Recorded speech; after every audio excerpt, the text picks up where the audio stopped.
Good morning, this is the walk around video of the 1977 Triumph TR7 coupe. In the course of my almost 12 years of ownership, maybe 13 now, I rebuilt the motor, transmission, suspension system, including all polyurethane bushings front and rear, uprated springs, uprated sway bars, added the driving lights and the fog lights, glass out, paint, repaint, new interior, clutch hydraulic system has been completely replaced, including a braided steel flex line to the slave cylinder.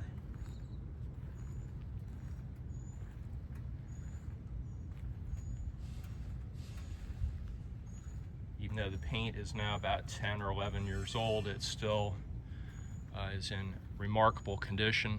I think I've put about 38 or 39,000 miles on this car since I painted it and did the restoration.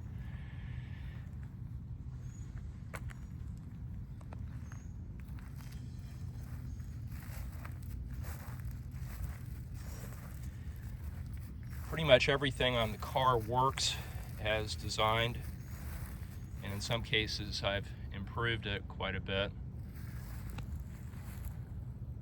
All the lights work perfectly.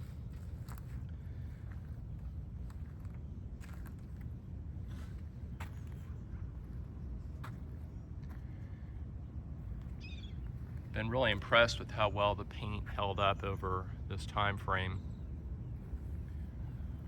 Glass is in excellent condition. This car has no rust, which is one of the reasons I purchased it. Came out of southern Texas. I did add a new front spoiler to it. Of course, the VTO performance wheels and the BF Goodrich tires, which I gotta say are some of the best tires I've ever had on this car. The interior is in excellent condition. It's got the original door cards. Seats have been reupholstered, and I added the center cloth so that I wouldn't be stuck to the seats. Dashboard's in great shape.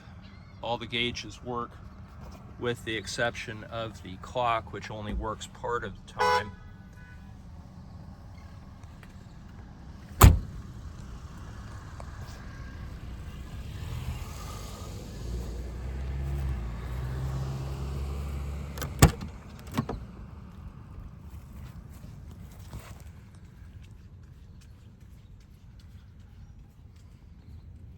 New carpeting. There's sisal mats from Cocoa Mats that I purchased, and there's Dynamat sound deadening underneath the carpeting throughout the floorboards and in the trunk area. I added the autometer gauges so that I know exactly what's going on. As I mentioned, the clock works most of the time, and about some of the time it doesn't work, and I really honestly don't know why. Like I said, all the lights work on this car great, including even the removable interior light.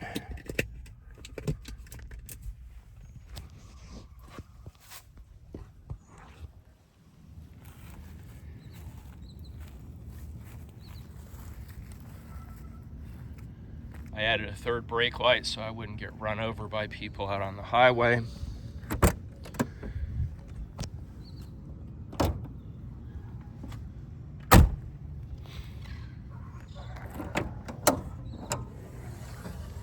Under the hood, we have original TR7 motor. Like I said, we have rebuilt clutch and brake hydraulics, plus also a wedge shop regulator for the proportioning valve.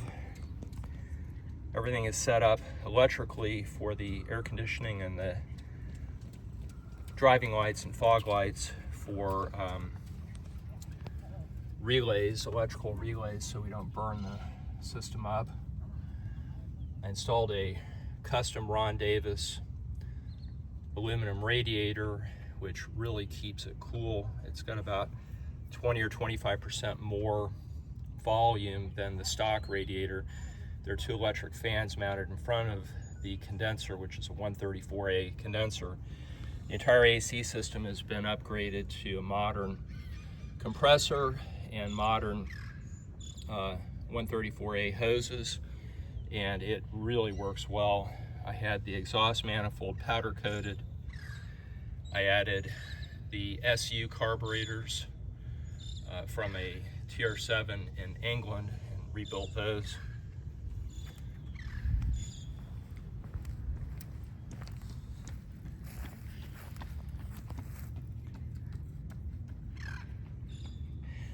It's got a K&N air filter inside the air box with a cold air intake that I added.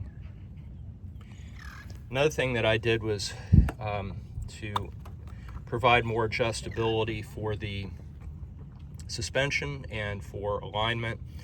I added a camber caster plate on each side.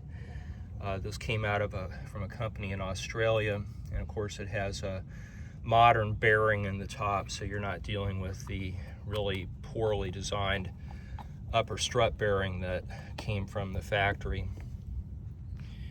Rebuilt the wiper motor so it now works properly.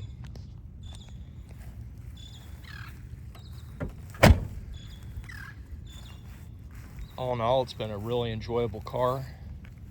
It still is, and you can get in, turn the key, and it will go pretty much anywhere you want to take it.